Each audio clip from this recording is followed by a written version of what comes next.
When I think of caffeine, the first thing that pops into my head is coffee.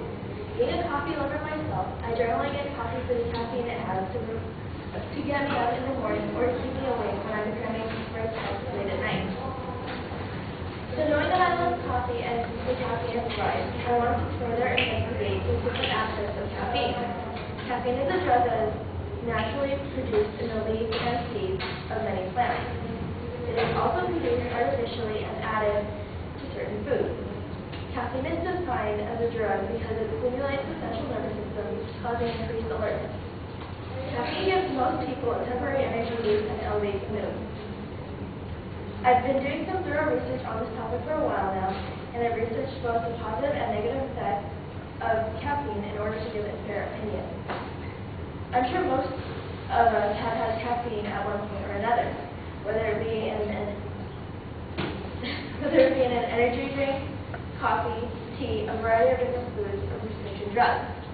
So here I have a graph explaining the different types of foods that are in caffeine. Brewed coffee is obviously the one with the highest amount of caffeine.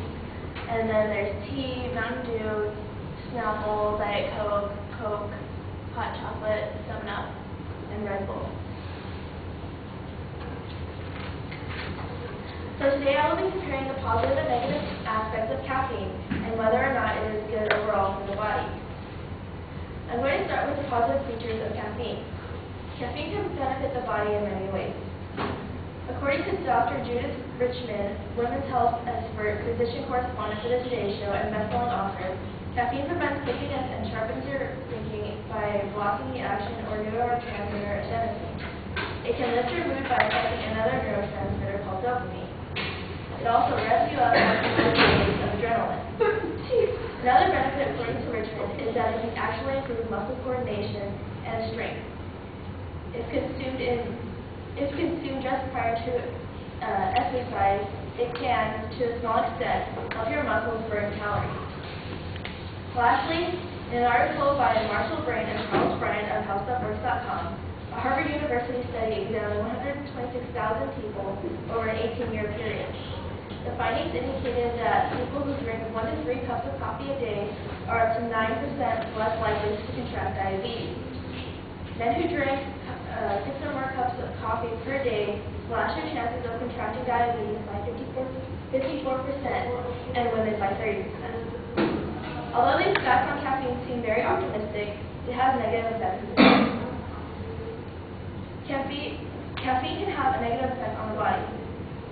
Caffeine is considered the most commonly used psychoactive drug, which is a chemical substance that acts primarily on the central nervous system where it alters brain function. The results are changes in perception, mood, consciousness, and behavior. Approximately 80% of the world's population consume it on a daily basis, and continuous research is being done on its health benefits and consequences. According to MedicineNet.com, too much of a good thing could be a problem for caffeine consumers. Evidence suggests that high caffeine intake may accelerate bone loss. One study found that elderly postmenopausal women who consume more than 300 milligrams per day of caffeine lost more bone in the spine than women who consume less than 300 milligrams per day. Richmond also states that since caffeine revs you up, it can affect your sleep. It also affects levels of melatonin, which promotes sleep. It takes 4 to 7 hours to metabolize caffeine, and the older a person is, the longer it takes. If you're on a birth control pill or estrogen, an afternoon cup of coffee can cause late night sleepiness. Lastly, I will evaluate if caffeine is good or bad for the body overall. So knowing both the positive and negative effects of caffeine, I ask myself, is my daily cup of coffee with all of its caffeine really worth drinking? Richmond states that the bottom line is caffeine is a drug. Too much of anything is bad, so if someone is having over 300 milligrams of caffeine a day, then they should cut down.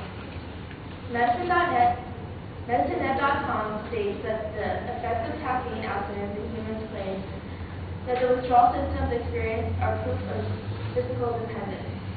These symptoms include headaches, tiredness and fatigue, decreased energy and activeness, decreased alertness and attentiveness, drowsiness and sleepiness, decreased contentedness and well-being, depressed mood, difficulty concentrating, irritability, and feeling muzzy or foggy or not clear-headed. The study also found that the onset of withdrawal symptoms typically begins 12 to 24 hours after abstinence, with the peak intensity occurring at 20 to 51 hours. The duration of withdrawal symptoms range from 2 to 9 days. This is a considerable amount of time that makes it easy to understand why people would have a hard time eliminating caffeine within their diet.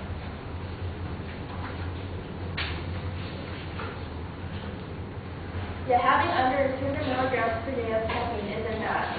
It offers benefits that can optimize human function. So in conclusion, overall caffeine has benefits that include helping one stay alert, rev one up for the day ahead, improve muscle coordination and strength, and can lower the chances of one getting diabetes. Some negative effects include the fact that it is a psychoactive drug which can alter brain function. It can, in some cases, accelerate bone loss and can affect one's sleep at night. Now that I have explained some of the positive and negative effects of caffeine, it's your choice on how much of it you want to consume daily. Personally, I'm going to keep drinking because I love it.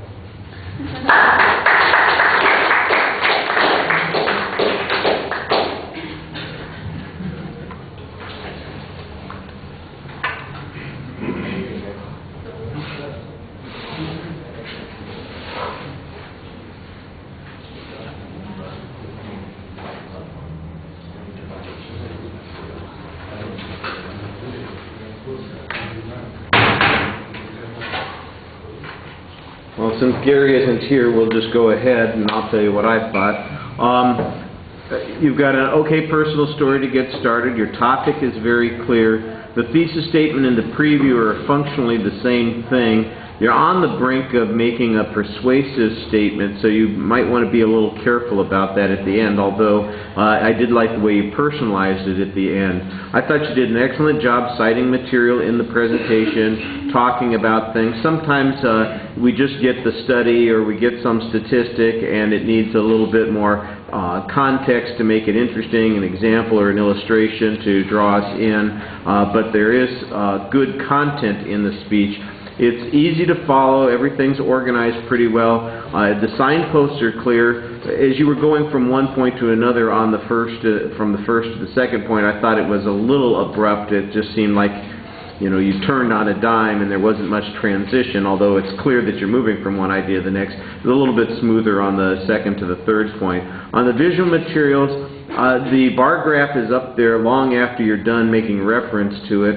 I think maybe you could have had some more information about why 300 milligrams a day is the cutoff point, or what the issues are that occur when people consume at a higher level. You know, the cat with the big eyes, that was kind of fun, is in the background attention device. So maybe a little bit more development of some of the issues visually, especially in the second half of the speech. Presentation-wise, you need to project your voice a little bit more. You're doing a little bit too much reading. You have that one odd break sort of toward the end as you are getting through your third point. I thought you had a very nice summary, though, and a really good exit line for the speech. Thank you.